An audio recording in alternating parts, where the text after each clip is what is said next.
Çin'de Washington Post, Wikipedia, NBC ve Huffington Post sitelerinden sonra Guardian'a da erişim yasaklandı. İngiltere merkezli The Guardian'ın web sitesi Çin'de engellendi. Çin, Tiananmen Meydanı katliamının 30. yıl dönümü nedeniyle son zamanlarda başta uluslararası medya üzerinde olmak üzere internet sansür ve yasaklarını sıklaştırmıştı. Guardian sansürünün de Tiananmen katliamı yüzünden yapıldığı tahmin ediliyor. Zira gazetenin hem basılı hem de dijital formatlarında katliamla ilgili detaylı bir haber bulunuyor.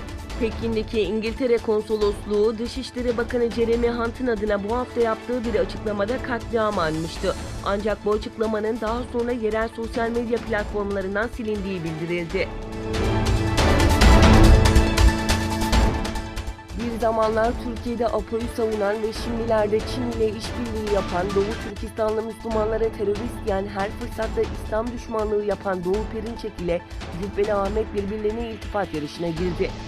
Kamuoyunda Cübbeli Hoca olarak bilinen Ahmet Mahmut Ünlü'nün övgü dolu sözlerine Doğu Perinçek cevap verdi.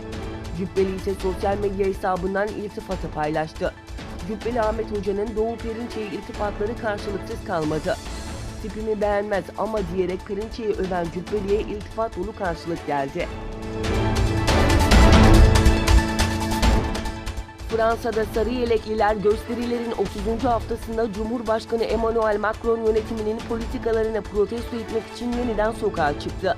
Akaryakıt zamları ve kötü ekonomik koşullara tepki olarak başlayan Macron yönetimine karşı gösterilere dönüşen sarı yeleklilerin eylemleri 30. haftasında yoğun güvenlik önlemleri altında devam etti.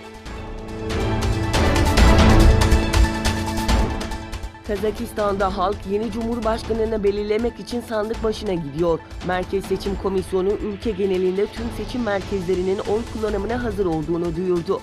Ülkede 11.947.000 kayıtlı seçmen bulunurken halk sabah saat 7 ile akşam 8 arasında 9.970 seçim merkezinde oylarını kullanabilecek.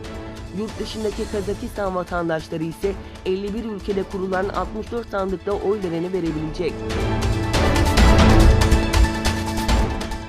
Cemal Kaşıkçı cinayeti sonrasında bütün dünyanın tepki gösterdiği ama herhangi bir yaptırım uygulamadığı Suudi Arabistan hakkında korkutan bir iddia ortaya atıldı. Uluslararası basının yaptığı ve ABD istihbaratına dayandırılan haberlerde Suudi Arabistan, Çin ile birlikte gizli bir balistik füze geliştirme merkezi kurdu. Washington'da gündemi değiştiren iddiaya göre Çin'in desteğiyle Suudi Arabistan bir füze geliştirme merkezi inşa etti. ABD'nin bu konuda sağlam kanıtlarının olduğu iddia edildi. Geçtiğimiz aylarda Çin Dışişleri Bakanlığı, Çin ile Suudi Arabistan'ın stratejik partner olduğunu duyurarak böyle ortaklıklar uluslararası kanunlara aykırı değil ve bu ortaklıklarda kitle imha silahları yapılmıyor açıklamasını yapmıştı.